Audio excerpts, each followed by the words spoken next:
This is Chuck Rapp with Multiply, a podcast to provide a word of encouragement for village church planters. In my previous message, I shared a final leadership principle from VCP Supervisor Peter Baraka. We must love those we lead. Near the end of that message, I shared some positive outcomes as we love those whom we lead. One of those consequences was kingdom work advances because everyone is working for a common purpose. Getting everyone working together for a common purpose does not come easily or naturally. A veteran missionary friend wrote his doctoral thesis on the topic of training strong people to pull together in the same direction. The visual image is a group of physically strong people who are pulling a rope all in the same direction for a common goal. A good and godly leader serves his people well as he or she helps them identify the goal and then achieve success by working together. Leaders must first communicate the vision and identify the objective.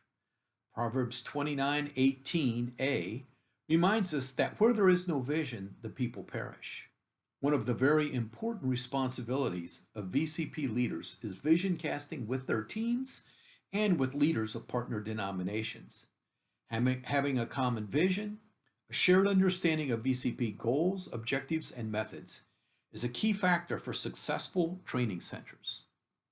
Secondly, leaders clearly define or describe what success looks like. Jesus, as our model leader, did this with his disciples and those of us who follow him when he gave us what is known as the Great Commission in Matthew 28:19. Thirdly, leaders serve those who follow them by providing feedback as their followers pursue goals and objectives. Recall with me the story of Jesus' disciples who were unable to cast the demon out of the young boy. Jesus taught them about the imperative of having faith in God as they prayed.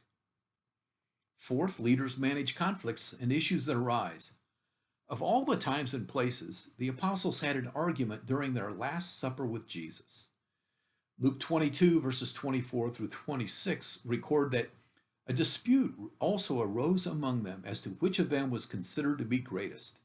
Jesus said to them, "The kings of the Gentiles lord it over them, but you are not to be like that. Instead, the one who rules must be like the one who serves." And finally, leaders celebrate the successes of their followers. Luke 15 tells the parable of the lost sheep, the lost coin, and the lost son. Each of those scenarios concludes with rejoicing. Leaders encourage followers as they celebrate successes with them. This has been a word of encouragement for village church planters.